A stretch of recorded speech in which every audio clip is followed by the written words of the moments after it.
Hey, what's going on, guys? Alex here, back for another video. So today's video is going to be an updated Dragon Link deck profile. So if you don't know, I mean, Dragon Link probably has to be one of my favorite decks ever. It's just by far one of my favorite decks. It's so much fun, very, very powerful in the competitive scene. And right now, this ban list, it actually got a win, considering we now have Destro back. So obviously, you know, Dragon Link has been, I would say not meta relevant, but roughly about tier 2 for a very long time. Main reason for that is because of its versatility and the fact that it's mainly a skill-based deck. You need to know what you're doing when you play the deck. It's not just pick up and play, as I've said in my previous video, but the combos that this deck has, the sheer versatility, not needing to waste all your resources to do really good plays. This is exactly the deck that, in my opinion, really can hit the spot. So let's go straight into the video. Let's go straight into the monsters. So starting off, we are playing 3 Tracer. You guys know what this card does. Basically, you're more than likely going to be summoning him off of your either quick launch or your boot sector launch, and you're more than likely just going to pop it and extend, going into something like a recharger, double rocket synchron, very powerful. Pretty much just your normal summon and summon a dragon from the graveyard. A lot of the time, I would res my Absoluta, which is why we're playing at 2. So that way we can go straight into like a level 8 synchro, which is just very, very nice. That will just go into a Link 2 dragon straight away. So this card is great. You send him, more than likely 100% send him off with Ravine, and then you get your search for your rocket monster, unless you've already got a Tracer in your hand, which in my opinion I would say don't send this, send something like Destro instead. And the 1 rocket recharger. This is a brick, really. You don't really want to open this card. But if you open it and you're able to go boot sector launch, and it's not really that much of a big deal. The only thing is, it just reduces your hand advantage, and obviously because we're playing a lot of hand traps in this deck, it's very, very efficient just to make sure that we do not open this card. Alright, on to our Chaos Dragons. We're playing 3 Starliege Safer. This is very standard card. I believe as well, I've said this is, in my opinion, is actually a budget deck, even though Safeart's is like about a £10–15 card. I believe Safeart's actually getting a common reprint in the structure deck that's coming up, the Albaz structure deck. So I would say if it does get reprinted, this deck is going to be a lot more affordable. Very, very good card. You basically are just going to either discard and tribute or tribute itself to search Chaos Dragon, which is why obviously we're playing the 1 white and the 1 black. Again, very, very powerful cards. A majority of time, if you search for Chaos Space, you're just going to recycle the cards anyway. But I tend to, if I make a Black Metal Dragon play, I tend to use the Chaos Space Banish Recycle play to recycle back the Striker Dragon that will more than likely be banished off of set banishing with Metal Dragon, Darkness Metal Dragon, and then we're playing the 1 Levy. One thing to remember about Levianer is the summon of it is not a hard once per turn. The hard once per turn is the effect, the special summon is not. And this is something that loads of people do forget, and because of the fact that, like, once you activate the effect, you can't attack. But I've basically just done this, found ways to send it to the graveyard, res itself again after banishing the Safer to add it back to hand, and then loop it off again, be able to summon a monster that's got 3k attack that can basically attack with a very, very powerful card. So that's it for our Chaos Dragons. And on to our other dragon cards. We are playing 3 copies of Black Metal Dragon. Before, I think I was only playing 2. But now I've maxed this card out. And the only reason why that is now is because there's way more 1-card combos that we can do with this deck, which is fantastic. With the 1 Red Eyes Darkness Metal Dragon. Very, very strong card now. I know it got put back to 3, but, you know, you know what? It's like, you can bump this card up. You can, but because opening it's not that bad. If you open it in hand, it's you know, it's pretty good. But, you know, I wouldn't really say it's a great card to be playing at say 3. Play the triple Noctovision. Nocto is a very, very strong extender. Overall, I just think that this card is, you know, a must play at 3 now because of the fact that we need as much extension as possible. The 1 Destrodo, and then this is the card that made me completely cut out the entire Dragon Maid engine. I'm playing Fallen of Albaz. Holy moly. This card is insane. This card is absolutely insane to summon it off of what's it called? Hieratic Seal. I can't actually express how hilarious this card is and how much it has pissed people off because of another card that we're playing in the extra deck. The fact that we're able to use this as a super poly. So I'm going to tell you the relationship that it has with another card in this deck, and that's Hieratic Seal of Heavenly Spheres. So a lot of the time I played against a Sword Soul player, right? And this happened in one of my locals. I tributed my Hieratic Seal to bounce back the his Baron. Now immediately he activated the Baron effect, negating it. Now don't forget this is tributed, so the tribute effect will still go off.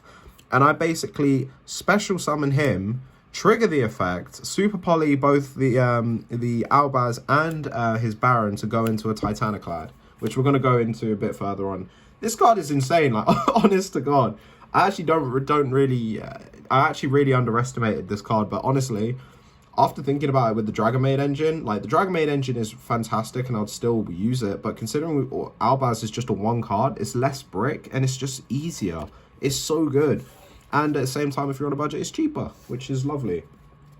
And then for our hand traps, I'm playing 3 Cyframes Gamma, and the 1 Driver. I think this is a great card just in general. I love playing Gamma. 3 Ash. Ash slowly losing its value, in my opinion. I would actually think of actually not even main decking Ash and probably just main decking Ogre. I said this in my Sword Soul deck profile. I am still considering it personally. And then the 3 copies of Effect Veiler. This is actually going to be really interesting. I have completely cut out Infinite Impermanence from this deck altogether. I think in this deck it is bad. It is very bad. And the reason for why that is because I want to avoid playing as many spell and trap cards as possible. There's another spell card that I do play in this deck, which in my opinion currently is, you know, a bit better than using Imperm. But like, considering that, like, it's just not a monster is what the issue is. Now, someone put in the comment section below my previous one, why would I play both Imperm and Veiler? Now, there's another card which we're going to be I'll talk about, which we're also playing, which is another negate card. Now, the main reason for why that is actually because of Chaotic Ruler.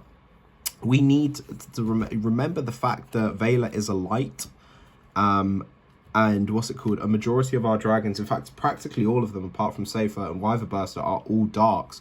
We need banishes that are both light and dark. And if we use, say, Chaotic Ruler's effect, milling, and we mill the Veiler or mill the Gamma, it's not really necessarily a problem because now we've got some meat in the graveyard that our Chaotic Ruler can eat that allows it to res itself back, which is just really, really good in general. So that's why I cut out Imperm altogether. Onto our spell cards. So for our spells, it's relatively generic. We're playing 3 copies of 3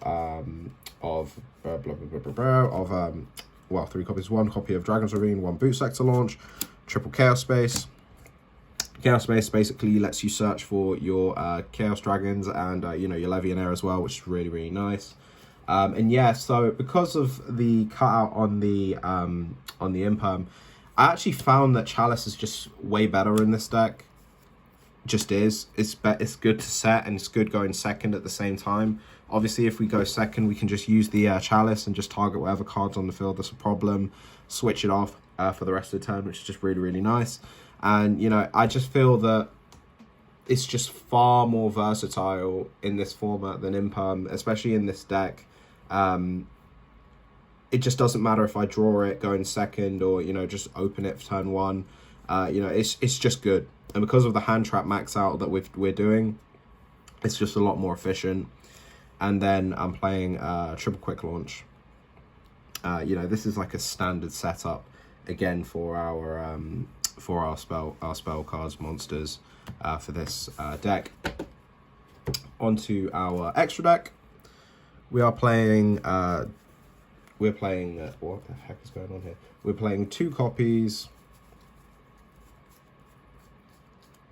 We're playing 2 copies. Where are you? Where are you, mate? We're playing 2 copies. I'm sorry about that. Of Hieratic Seal of Heavenly Spheres. This card is great. Again, this is going to be your bounce back card and your way of getting Albaz on the field. You know, 1 Romulus, really, really good. 1 Quad Boral, very powerful card. 1 Striker Dragon, limited for a reason. This card's really, really good. Search your boot sector launch, and you know, it's just a nice generic, well, not generic, generic rank 1, link 1 dragon monster. Why the heck am I going all over the place? I'm just like speaking like gibberish right now. The 1 IP Masquerena, this helps you go into something like your Unicorn during your opponent's turn. Very, very nice. Even like Unicorn or your Appaloosa as well. 1 Nightmare Unicorn, 1 Appaloosa, 1 access code. You don't have to have, if you don't have access code, then, you know, what's it called? Borrow Sword is all right, but again, I have my access code. And the 168 Sanafond. This Sanafond is fantastic. You use this mainly just for stopping DPE. You be able to summon this turn 1 very, very easily. Activate the effect. Next turn, your opponent can't use it. You know, can't do DPE effect at all because they're not able to special summon back from graveyard. Very, very good. 1 and for our synchros, 1 Borreload Savage, 1 Hot Red, 1 Chaotic Ruler. And then the ace in the hole, Titaniclad. Oh my lord, this card is fantastic. So again, the relationship that this has with Baron de Fleur is in any other 2,500 attack point monster that your opponent controls, is the fact that, like, you know, it's easy to summon this with Fallen of Albaz with Hieratic Seal. And then you fuse them to go into Titaniclad. Now remember, Titaniclad is literally... It literally is a card that is very, very hard to stop, considering that it is not affected by extra deck monsters at all.